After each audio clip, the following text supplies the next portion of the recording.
Have you ever wondered whether it's safe for your partner to swallow semen? It's one of those questions that many people are curious about, but almost nobody asks directly. Some people even feel embarrassed to bring it up, which leaves them searching for answers in the wrong places. That's why today we're going to talk honestly about what happens when semen is swallowed, whether it's safe, what risks exist, and what you can do to make the experience better for your partner if this is something you both choose. Semen is often misunderstood. Most people think it's just sperm, but in truth, sperm cells are only a very small part. The majority is fluid from the prostate and the seminal vesicles. That fluid contains water, sugars such as fructose, proteins, enzymes, and small amounts of minerals like zinc and magnesium. It also has a slightly alkaline quality to protect sperm in the vagina. But in the stomach, it's simply digested like any other body fluid. From a nutritional standpoint, it's tiny. A typical ejaculation has around 5 to 7 calories, less than a single almond. So it's not going to change your diet or your health in any meaningful way. For most healthy couples, swallowing semen is not harmful. The stomach is very good at breaking down proteins and fluids, but there are exceptions and they're important to know. If a partner has a sexually transmitted infection such as HIV, gonorrhea, chlamydia, syphilis, hepatitis, or human papillomavirus, then swallowing semen can carry a risk. The risk is lower through the mouth than through genital contact, but it's not zero, especially if there are sores or gum problems. This is why knowing your status and regular testing are essential for safety. There are also rare allergic reactions called seminal plasma hypersensitivity, which can cause burning, swelling, or irritation, though this is extremely uncommon. And if someone has poor oral health with inflamed gums or mouth ulcers, that increases vulnerability. So outside of those exceptions, semen itself is not dangerous. But that doesn't mean every partner will want to swallow it, and that's where communication becomes crucial. Intimacy is not about forcing or expecting a particular act. It's about choice, respect, and comfort. If your partner enjoys it, that can be a way of connecting. If they don't, that boundary deserves respect. Now let's talk about taste, because that's often the deciding factor. Many partners avoid swallowing simply because they don't like the flavor. Semen usually tastes slightly salty or alkaline, but it can shift noticeably depending on diet and lifestyle. Diets heavy in red meat, coffee, alcohol, onions, garlic, and highly processed food tend to make semen taste more bitter. On the other hand, eating fruit like pineapple, citrus, kiwi, or berries, as well as leafy greens, makes it lighter and sometimes even sweeter. Hydration also matters. Drinking plenty of water dilutes the fluid and makes it less strong, while dehydration makes it more concentrated and sharper. Smoking and vaping create a harsher taste and smell, and alcohol does the same. Cutting back on these not only helps taste, but also improves fertility and sexual health overall. Even certain medications, especially antibiotics or strong vitamins, can alter taste temporarily. And finally, basic hygiene plays a role. Clean genitals and trimmed hair reduce bacteria and odor, which makes the whole experience more pleasant. Here's the encouraging part. These changes don't take months. If a man drinks more water and eats more fruit, his partner may notice a difference within a few days to a week.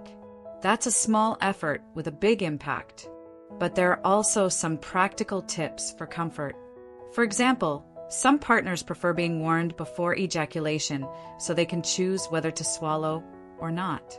Others feel more comfortable with a glass of water, juice, or even a piece of fruit nearby afterwards. Some may prefer to try it occasionally rather than every time. Respecting these preferences shows thoughtfulness and makes intimacy less stressful. It's also worth remembering that comfort is not only about taste, it's about trust. Many women report that what makes them open to swallowing is not flavor, but the feeling that their partner respects them, gives them choice, and never pressures them. Pressure makes an intimate act feel like a chore. Respect makes it feel like closeness. Let's spend a little more time on practical advice, both for you and for your partner. When it comes to making semen taste better and keeping the experience comfortable, What you put into your body shows up in your semen. A diet high in vegetables, especially leafy greens like spinach and kale, is linked with healthier semen overall. These foods contain chlorophyll and natural antioxidants that help neutralize strong odors. Men who eat more vegetables tend to have semen that tastes less bitter. On the other hand, high-sulfur foods such as broccoli, cabbage, and cauliflower, while excellent for health, can make body fluids smell stronger. The same is true for spices like curry and cumin. This doesn't mean you need to avoid them, but it does mean that moderation makes a difference. Hydration is another factor that science supports strongly. Semen is mostly water. If you're well hydrated, your semen is less concentrated, milder in taste, and healthier in terms of sperm motility. If you're dehydrated, the taste becomes more intense and sometimes unpleasant. Think of it the same way you think about urine. The more water you drink, the lighter and cleaner it is. Now let's look at supplements. Zinc, selenium, and vitamin C are well known for improving sperm health and semen quality. While they don't directly change taste, they improve overall reproductive health, which often makes semen fresher and more balanced. On the flip side, too much caffeine or too much alcohol can dehydrate the body and worsen both taste and fertility. For your partner, comfort is not only about what they taste, it's about how you care for the experience.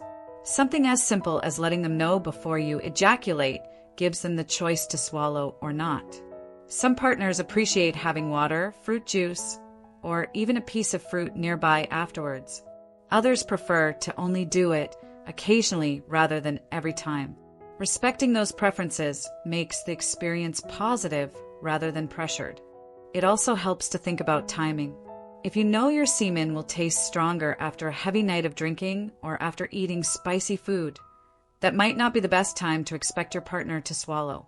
On the other hand, after a day of good hydration and lighter meals, the taste will be milder. This awareness shows thoughtfulness. From the medical side, semen's slightly alkaline nature is what protects sperm in the female reproductive tract. That alkalinity is also what gives it its distinct flavor. For most people, it's harmless.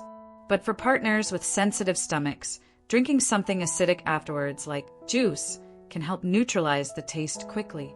The overall message here is simple. By paying attention to your lifestyle, diet, and hydration, and by showing respect and care for your partner's comfort, you can turn something that might feel awkward into an act of closeness that both of you feel good about. Some people wonder whether there are long-term benefits or risks. The reality is that for healthy couples, swallowing semen has no long-term consequences, good or bad. It's not dangerous, but it's also not a health tonic.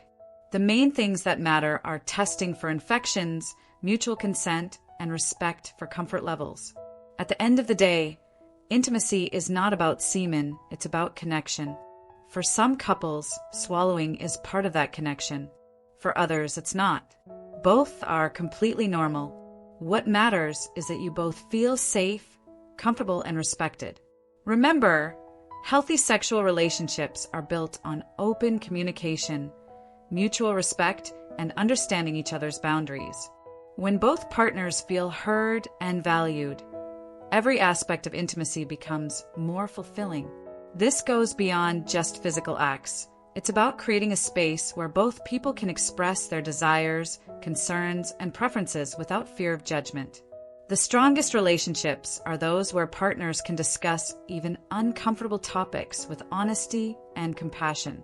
If you're ever unsure about something, the best approach is always to ask, listen, and respond with kindness. Your partner's comfort and well-being should always come first, just as yours should matter to them. That mutual care is what transforms physical intimacy into something truly meaningful. And if this conversation gave you clarity, stay tuned. I'm working on a brand new series about sexual health after 50, covering topics like performance, confidence, and deeper connection. You won't want to miss it. I'm Dr. Eva Danial. Stay safe, stay healthy, and stay empowered.